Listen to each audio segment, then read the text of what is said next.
pioneering, sharing the business with your loved ones, with your friends, with your family, with your business partners, with any other networkers, or even with your own siblings. Okay? We're opening the Philippine grain market in just a few weeks. So we always say good morning to this kind of business because we're giving hope to those people na gustong kumita ng malaki. Malaking pasalamat ko. Unti-unti nagbabago ang buhay ko. Nakakatulong na ako sa pamilya ko. Dami, di mabilang. Maraming salamat sa ProLife sa sinipit na binigay sa akin.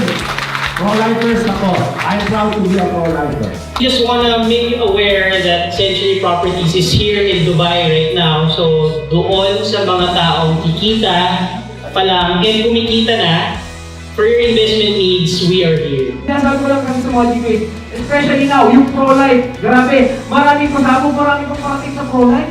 ProLife has a heart that desires every Filipino to have a brighter future. Kaya dito po, unahin natin yung personal development. Susunod ang pera.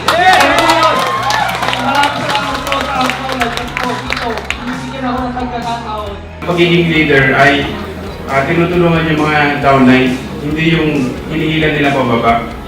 So, maski na cross line, don't hesitate tulungan nyo sila.